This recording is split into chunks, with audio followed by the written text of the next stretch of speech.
বাড়ির পিছনে যে জায়গার মধ্যে এরকম ছাগল রাখা হইতো, মেষ রাখা হইতো, ভেড়া বন্দি রাখা হইতো, ওই জায়গার মধ্যে রাসূল সাল্লাল্লাহু আলাইহি ওয়াসাল্লাম এবং তার দুই ভাই আব্দুল্লাহ খেলাধুলা করতেছিল। ওই সময় হঠাৎ রাসূল সাল্লাল্লাহু আলাইহি ওয়াসাল্লামের দুই ভাই, সেও তো ছোট, একসাথে দুধ পান করছে। রাসূল সাল্লাল্লাহু আলাইহি ওয়াসাল্লাম তখন ছোট ছিলেন।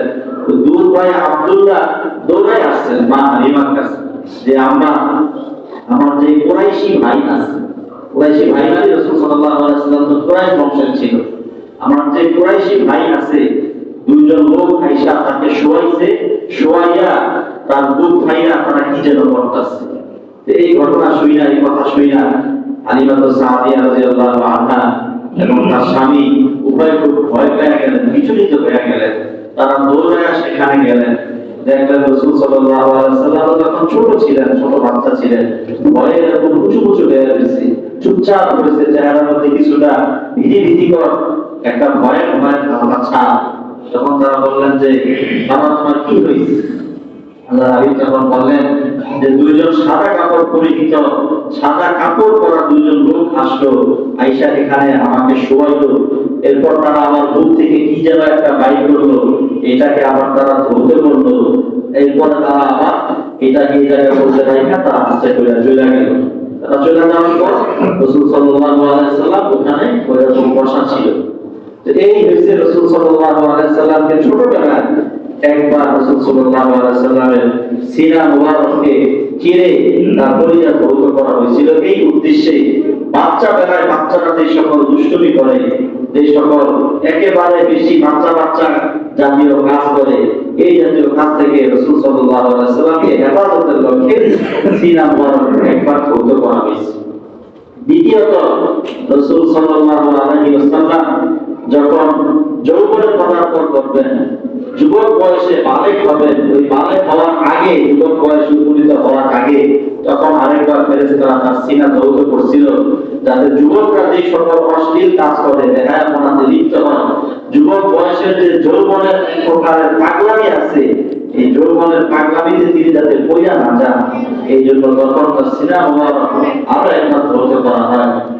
তৃতীয়বার রাসূল সাল্লাল্লাহু আলাইহি ওয়াসাল্লামকে নবুয়ত দানের সময় তখন এরকম সিনা মুবারক একবার ধৌত করা হয়েছিল, যাতে নবুয়ত, কোরআনে কারীমের আয়াতের রহস্য, হিকমত, আল্লাহ তাআলা বিভিন্ন ইশারা ইঙ্গিত এগুলো রাসূল সাল্লাল্লাহু আলাইহি ওয়াসাল্লাম যাতে বুঝতে সক্ষম হন। কোরআনে কারীমে যা আছে সবকিছুই স্পষ্ট অর্থ বোঝা যায়, কিন্তু কিছু আয়াতের শুরুতে কিছু ইশারা ইঙ্গিত আছে, এটা আল্লাহ এবং আল্লাহ রাসূল সাল্লাল্লাহু আলাইহি ওয়াসাল্লাম ভালো জানেন, এটা আমরা বুঝি না। এবং বিভিন্ন সূরা শুরুতে আছে হামিম, এই হা আর মিম শুরুতে জবাব করতে হবে, এটা কি অর্থ? কোন সূরা শুরুতে আছে তাসিন, আলিফ লাম র, আলিফ লাম মিম, এই যে জাতীয় বিভিন্ন সূরা শুরুতে বিভিন্ন ইশারা।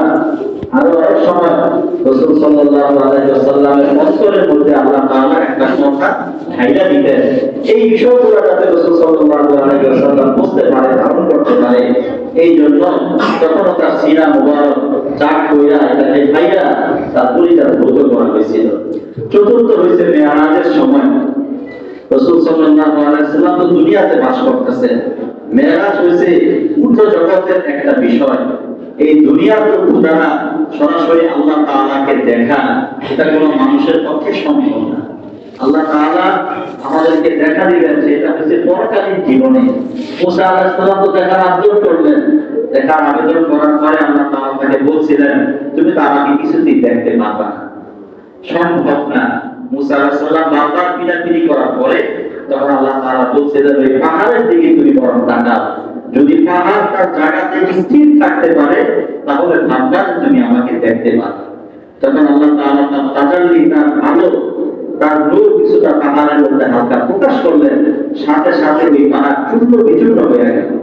ফালাম্মা তাজাল্লা রাব্বুল জাবালি জাআলাহু দাক্কা ওয়া খাররা মূসা সাইকা, ওই পাহাড়ের দিকে তাকাইয়া ওই ঝলক দেখে মূসা আলাইহিস সালাম সাথে সাথে অজ্ঞান হয়ে গেলেন।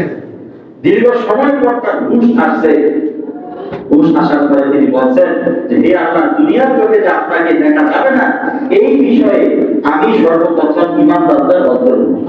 আমি তো মাইনা দিলাম যে দুনিয়াতে আপনাকে দেখা সম্ভব না, তো সরাসরি আল্লাহ তাআলার সাথে দেখা হবে, সাক্ষাৎ হবে।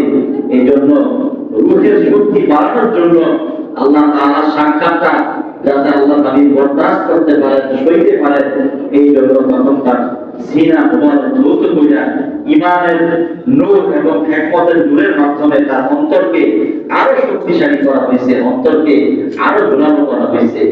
এরপরে রাসূল সাল্লাল্লাহু আলাইহি ওয়াসাল্লামের সফরের যে দুইটা অংশ, প্রথম অংশ শুরু হয়। প্রথম অংশ হইছে মক্কাতুল মুকাররমা থেকে, কাবা শরীফ থেকে বাইতুল মাকদিস পর্যন্ত এই সফর। এই সফরকে বলা হয় ইসরা, যে ব্যাপারে আল্লাহ তাআলা কোরআনে কারীমের মধ্যে সূরা বনী ইসরাঈলের মধ্যে ঘোষণা দিয়ে রাখছেন, সুবহানাল্লাযী আসরা বিআবদিহি। পবিত্র ওই সত্তা, ওই মহান আল্লাহ ছিল পবিত্র, আল্লাযী আসরা বিআবদিহি, যেই সত্তা তার বান্দাকে রাতের কিছু একটা সময়ে, অল্প একটা সময়ের মধ্যে, রাতের বেলায় তার বান্দাকে ভ্রমণ করাইছে। আসরা বিআবদিহি লাইলান, কোন থেকে? মিনাল মাসজিদুল হারাম, মসজিদুল হারাম, অর্থাৎ বাইতুল্লাহর নাম হইছে মসজিদুল হারাম। কোন পর্যন্ত? ইলাল মাসজিদুল আকসা, মসজিদুল আকসা পর্যন্ত, যেটাকে আমরা বাইতুল মুকাদ্দাস বলি অথবা বাইতুল মাকদিস বলি, উভয়ভাবেই পড়া যায়। বাইতুল মুকাদ্দাসও পড়া যায়, বাইতুল মাকদিস এইভাবেও পড়া যায়। লোগাতের মধ্যে, অভিধানের মধ্যে উভয়ভাবে এভাবে দেওয়া আছে। তো মক্কা মুকাররমা থেকে বাইতুল মাকদিস পর্যন্ত আল্লাহ তাআলা তার বান্দাকে যে সফর করাইছেন, আল্লাযী বারাকনা হাওলাহু, যে বাইতুল মাকদিসের আশপাশকে আমি বরকতপূর্ণ করেছি।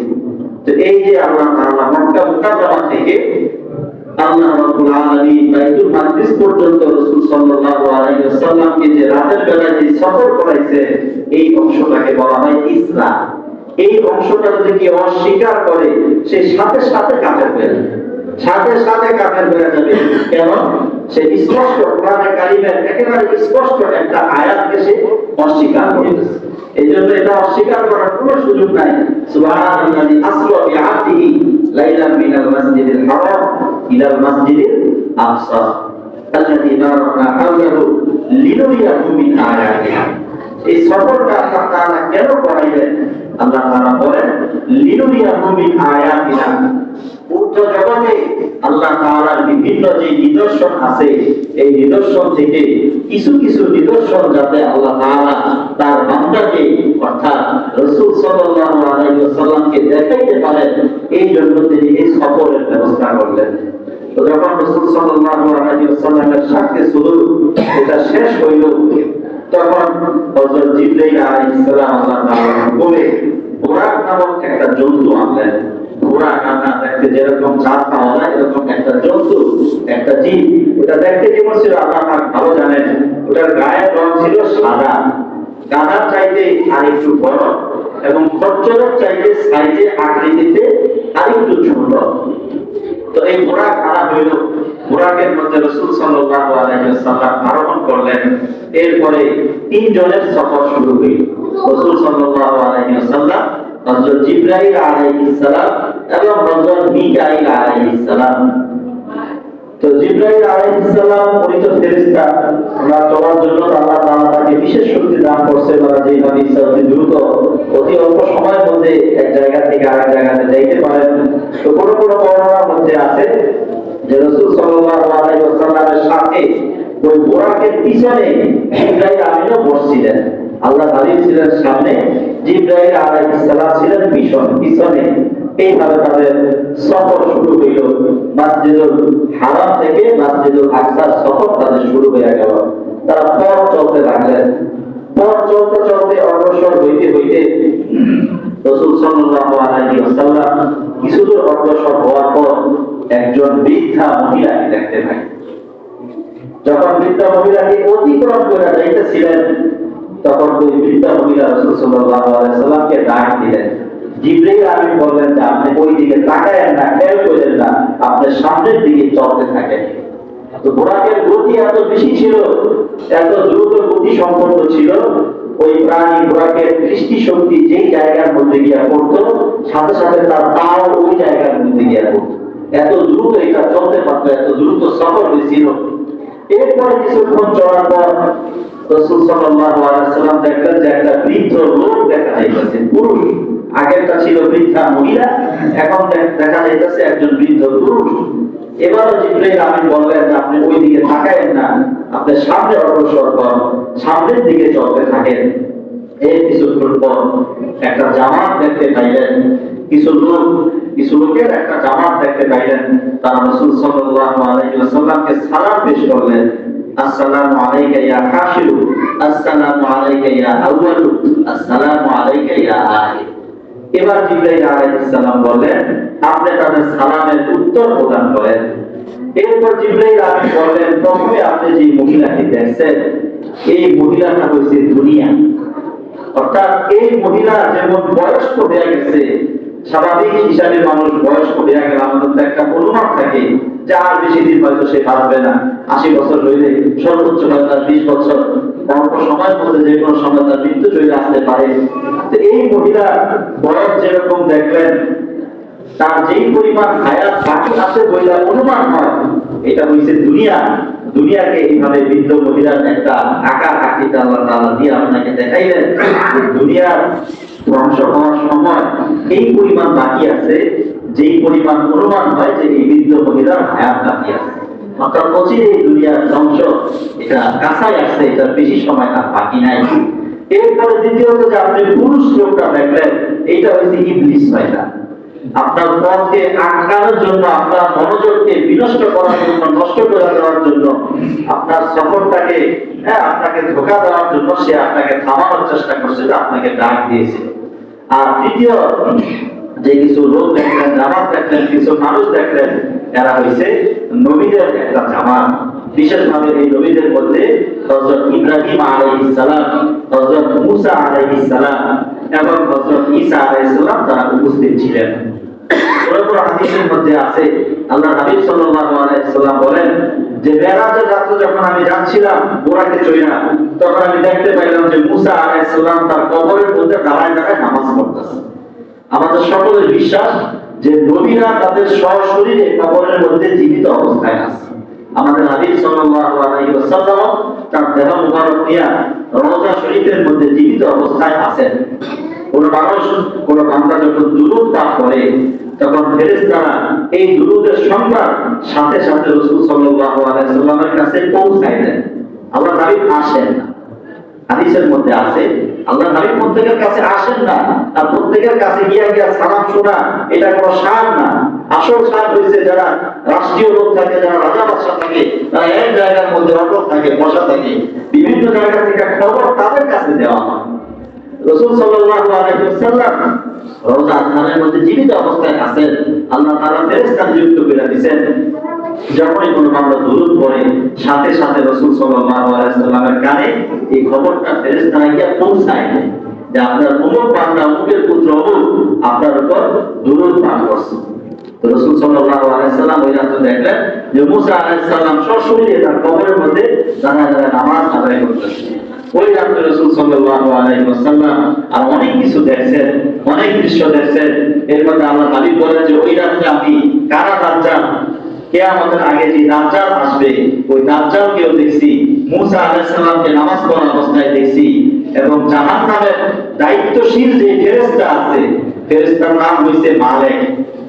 এই ব্যাপারে কোরআনে কারিমে আয়াত আছে, মুনাদাউ ইয়া মালিকু লিয়াতি আলাইনা রাব্বুক। জাহান্নামীরা ডাক দিয়া বলবে যে হে মালিক, তুমি তোমার রবের কাছে একটু আরজু পেশ করো, আবেদন করো, সে যাতে আমাদের সবাইকে একবারে জানে শেষ করে দেয়, অর্থাৎ আমাদের যাতে মৃত্যু দিয়া দেয়। আমরা যাতে এই যে শাস্তি পাইতেছি, এই কষ্টের থেকে বাঁচার জন্য তারা মৃত্যুর জন্য আবেদন করবে, মালিকের কাছে বলবে আল্লাহ তাআলা যাতে আমাদেরকে মৃত্যু দিয়া দেয়। এই ব্যাপারে আল্লাহ তাআলাকে একটু বইল। মৃত্যু জাহান্নামের যে দারোগা বা যে দায়িত্বশীল রক্ষক, যে ফেরেশতা তো অনেক থাকলে, কিন্তু যিনি হইছে দায়িত্বশীল, ফেরেশতার নাম হইছে মালিক। এই মালিক ফেরেশতা দাজ্জাল, মুসা আলাইহিস সালাম, এদেরকে রাসূল সাল্লাল্লাহু আলাইহি ওয়াসাল্লাম মেরাজের রাতে দেখছেন।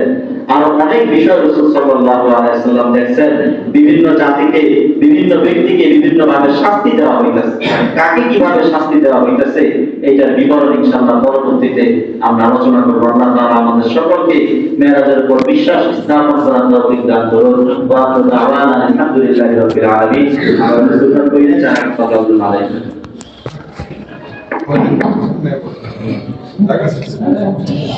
Legacy.